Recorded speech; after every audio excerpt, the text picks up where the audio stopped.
Tapping Out Show. My name is Jeremy. This is Matt. And we're actually going to do Firestone Walker's Sucaba, but we actually got a bottle. It's a 2013.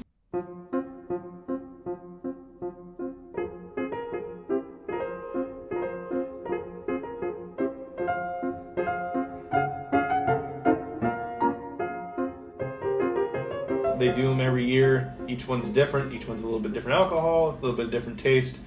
This one's no longer in production. We got this from a friend of ours, but we had to try it. I've wanted to try this for some time now. It's a barley wine. It should be interesting because it has been shelved since 2013. That does change taste, texture, all kinds of things.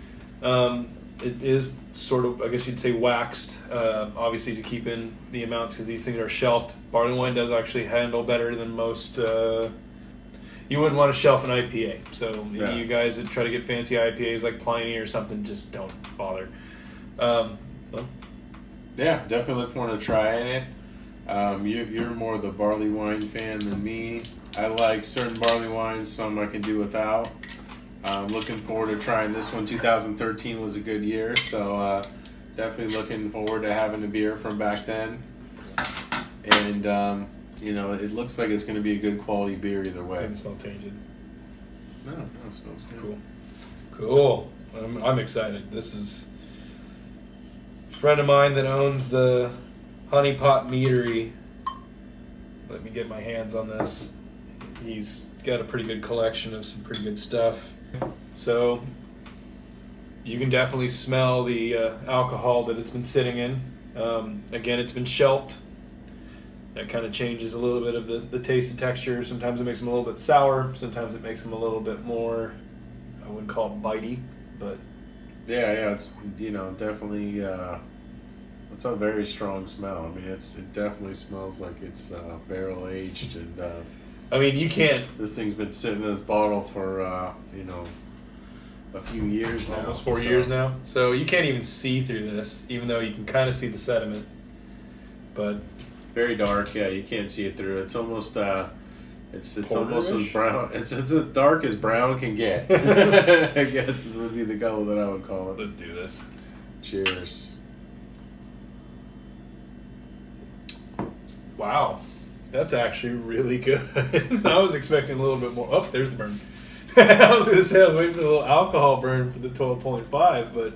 Yeah, it's actually surprising a lot easier to drink than I thought it was going to be because it's been aged for a couple of years. It's pretty strong alcohol content. It's barrel aged, so I was expecting a lot more flavor. Which you can in the back taste. You can taste the barrel. You can taste the char. You can taste that heavier malt kind of char taste that you get from barrel aging something.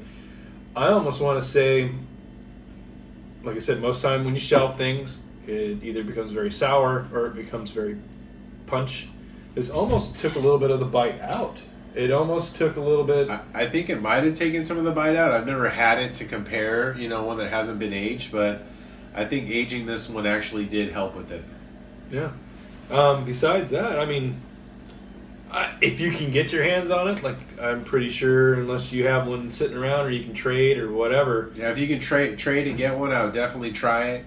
Their newer ones are definitely. I haven't tried the newer one. We've seen them a couple times, but we haven't really. At least I haven't tried one. But keep in mind, I mean, the alcohol kind of differentiates from the years. Obviously, the taste differentiates from the years because ingredients change. But it's a pretty stable beer for just being a barley wine. So I'm gonna say, if you can't get your hands on a 2013. Try to get your hands on a 2016 or coming up for the 2017 year and test it out. Try it out. Let us know what you think, because for something that I think was going to be a lot more bitey, a lot more alcohol. It's a lot easier to drink than I thought. This is definitely, I would call this a connoisseur's kind of beer. We're going to finish these up. Send us an email. Let us know what you think. info@tappingoutshow.com. Facebook, Instagram, YouTube. Twitter, Tapping Out Show, all one word for any social media sites. But besides that, cheers. Drink up.